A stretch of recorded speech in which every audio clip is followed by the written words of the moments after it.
जैसे ही छोटी चिड़िया अपनी पहली उड़ान भरती है, एक बाज झपट्टा मारकर उसे उठा ले जाता है। उसकी माँ बाज के पीछे पीछे दौड़ती है और आखिरकार थककर जमीन पर गिर जाती है। बाज उस नन्ही चिड़िया को एक पिंजरे में बंद कर देता है। हर दिन वहां किसी न किसी माँ का मासूम बच्चा उठा लाता है और धीरे धीरे वह पिंजरा मासूम चूजों से भर जाता है। टूटी हुई माएं रोती सिसकती शेर के दरबार में पहुंच जाती हैं। महाराज, एक निर्दयी और घमंडी बाज हमारे बच्चों को उठा ले गया है। आप जंगल के राजा हैं, कृपया हमारी मदद करें। यहाँ सुनकर शेर गहरी सोच में पड़ जाता है। फिर आह भरते हुए कहता है, देखो, मैं तुम्हारी मदद नहीं कर सकता। वह अब आसमान का राजा है और मैं जमीन का। मैं भला तुम्हारे बच्चों को आसमान से कैसे वापस ला सकता हूँ। माएं आंसू भरी आंखों के साथ वहां से चली जाती हैं। वापसी के रास्ते में उनकी मुलाकात एक बगुले से होती है।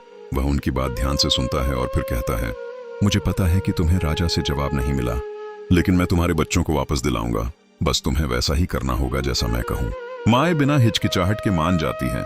बगुला आगे कहता है, जंगल के सबसे दूर कोने में जाओ, वहां एक गुफा है, उसके बाहर ही वह बाज रहता है। किसी तरह उसे वहां तक ले आओ, बाकी मैं संभाल लूंगा। उसकी योजना के अनुसार माएं जंगल के उस हिस्से में पहुंचती हैं और बाज को उकसाती हैं। हम तुम्हारा अंत करने आए हैं, वह चिल्लाती हैं। बाज गुस्से में गरजता है, आज तुम में से कोई भी मुझसे बचकर नहीं जाएगा। वह उनके पीछे दौड़ता है, सीधे जाल की ओर, और उधर बगुले ने पहले ही सारी तैयारी कर रखी होती है। जैसे ही बाज वहां पहुंचता है, बगुला रस्सी काट देता है और एक बड़ा पत्थर बाज पर गिरता है। वह वहीं तुरंत मर जाता है। पिंजरा खोल दिया जाता है और हर माँ अपने बच्चे से फिर मिल जाती है। गम के आंसू खुशी के आंसुओं में बदल जाते हैं। सभी माएं दिल से बगुले का धन्यवाद करती हैं। यहाँ तक कि शेर भी प्रभावित होकर उससे कहता है, तुम सच में इस जंगल के राजा बनने के योग्य हो।